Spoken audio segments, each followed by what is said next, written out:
د محترم وزیر صاحب د ولایتي لومړی تر هر څه دمخه د مخابراتو محترم وزیر صاحب او ورسره ملګري رهبري هیئت ته ښه راغلاست وایو.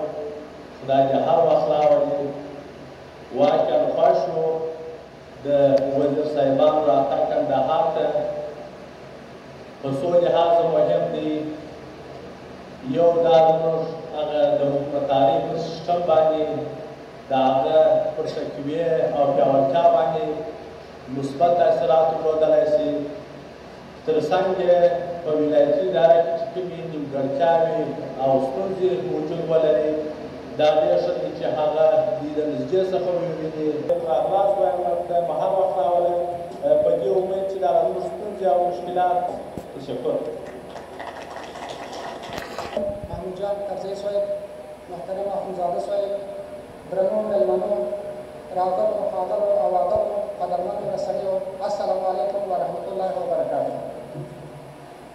د کندهار مېړنی ولس د احمدشاه بابا او د میرویس خان بچیانو ډېر خوښ یم چې یو ځل بیا د مخابراتو په برخه کې یو بل مثبت ګام اخلو.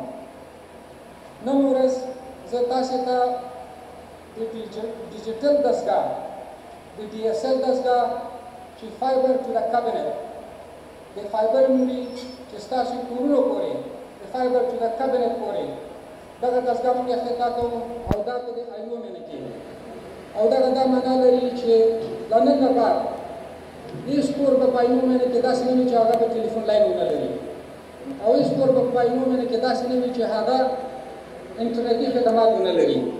او د دغه نوي دستګاه په ارتباط سره حتی د ډیجیټل تلویزیونونه هم په همدې سره موږ خدمات ورکولی شو. دغه پروژه د تقریبا 15 میلیونه امریکایي ډالرو په ارزښت تطبیق شوه. موږ به ډیجیټل خدمات ټول کندهار ته ورسوو. لکه څنګه چې محترم معاون صاحب وویل چې د کندهار نورو برخو ته هم باید دا دستګاه ورسول شي.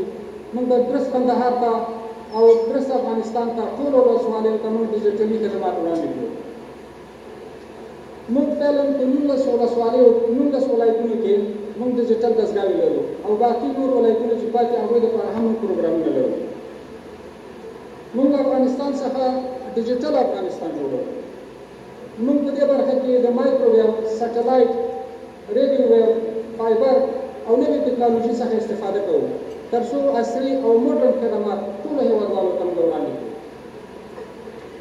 زه او زما مسلکي ټیم موږ به تر هغې په قراره کې نه یو چې موږ تر څو تاسو ته ډیجیټل افغانستان یې جوړ کړی او موږ د آینده نسل دپاره یو پرمختللی او ډیجیټل افغانستان په میراث کې پرېږدو.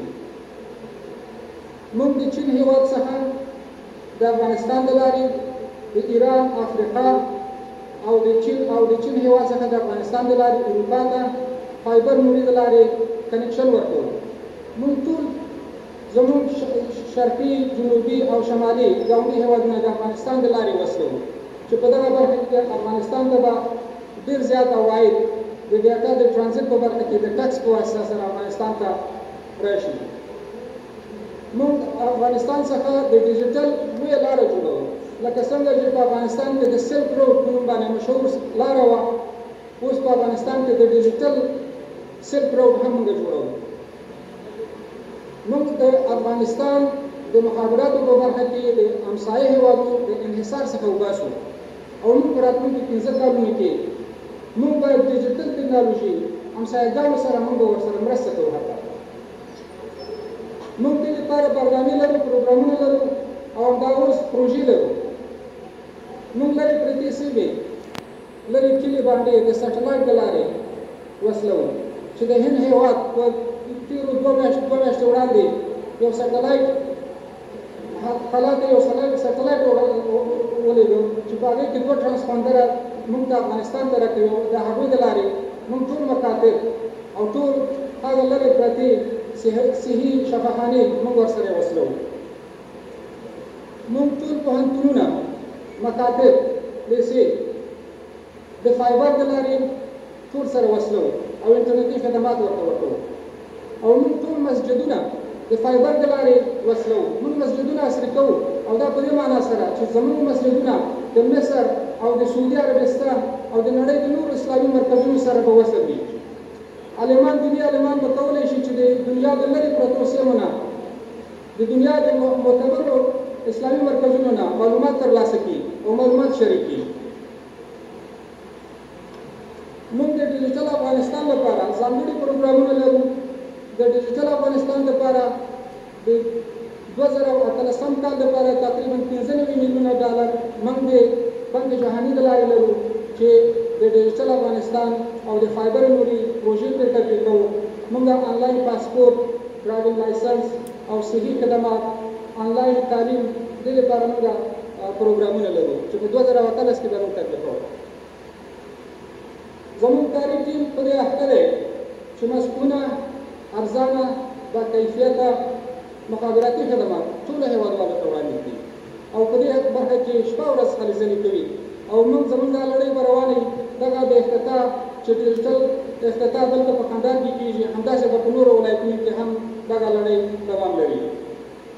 د سایبري قانون په برخه کې تاسو ولیدل چې څه موده وړاندې مخابراتو وزارت سایبري قانون نهایي کړ او بالاخره ولسمشر سایبري قانون توشیح کړ چې د هغې په بنیاد سره هر هغه څوک چې د فیسبوک د لارې شخصیت وژنه کوي، هر هغه څوک چې د انټرنیټ د لارې د دولت خلاف تبلیغات کوي، تروریزم ته تبلیغ کوي او شخصیت وژنې کوي، د هغوی لپاره به سزا ورکول کېږي د دغه قانون د لارې او دغه سزا د 15,000 افغانۍ نه نیولې تر 20 کاله قیده پورې هلته سزا معلومه شوې ده. موږ د وزارت په داخل کې او د افغان ټیلیکام کې موږ د فساد په ضد په شفافیت او په ریفورم کې کار کوو او دا اوس کار پرې روان دی او موږ د شفافیت، ریفورم او د فساد په ضد مبارزه کې دې ته موږ ژمن یو. بله موضوع د افغان پوسټ موضوع ده. څومره چې د مخابراتو خدمات په هېواد کې مهم دي، همداراز پوستي خدمات هم همدومره مهم دي. موږ افغان پوسټ چې دولتي شرکت دی د دې د لارې تېر کال 250 میلیونه افغانۍ عواید درلودل او سږ کال د نوي منیجمنټ سره د نوي مدیریت او نوي رهبریت سره موږ دغه 150 میلیونه افغانۍ سږ کال 800 میلیونه ډالرو ته لوړ کړل. افغانیو ته 800 میلیونه افغانیو ته موږ لوړ کړل. دغه یو لویه لاسته راوړنه ده او موږ پوستي جوازونه هم ورکوو او پوستي خدمات موږ موډرنایز کوو. باید دومره ووایم چې په راتلونکي 15 کلونو کې د خوښیو یو ډک د ټکنالوژۍ په برخه کې مثبت ګامونه اخلو. ټلیفون، سټلایټ او انټرنیټ دا یو عجیب مثلث دی چې دنیا یې په یوه وړه قریه بدله کړې ده او موږ د دغه قریې په دې وړه قریه کې موږ فعاله ونډه غواړو، فعاله ونډه اخلو. د ستاسو ټولو څخه مننه. تل دې وي افغانستان، آباد دې وي افغانستان او تل دې وي ملي یووالی، ملي وحدت. دا ډېر ښه پېښتابونه وکړل. اول به دا نو ډېر ښه زموږ په ولسوالۍ کې واقعا په ښار کې موږ تقریبا 6-7 شبکې لرو د تلیفونونو. دا نو د افغان ټیلیکام شبکه چې دلته فعاله کېږي خاصتاً په ایرو کلي کې موږ غواړو ستاسو جنابه څخه چې تر هر څه دمخه یې کیفیت ته ډېره توجه وشي چې موږ دلته دا یو نمونه د مثال وګرځوو او دا ستاسو د مینې څخه او د خپله د اقتدار کې کندهاریان به سره بوځه رئیس صاحب د عملي صاحب په مشوره سره په خپل وزارت کار وکړه. دلته دا ګټه د اساس چې دکتورا یې ویلې ده مګر اوس کار نه لري. په کابل کې لږ ولې ګرځي یو کندهاری وزیر نه لرو. هغه چې نور وزیران دي وایي دا د ملي وحدت وزیران دي. موږ وایو چې ملي وحدت دي خو کندهاریان دي چې ځای ورکړي په دې وزارتونو کې. نور څه موږ پوښتنه نه کوو. ته د هغه سفره یې هر څومره کندهاریان چې ته درولی سې د سره بوځه. نو موږ چې به ورغلو معاملاتو کې انډم یې ووه ګریش بروس مشتري ښه راضي کوي، مشتري به ښه خوشحاله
Formula akan menjadi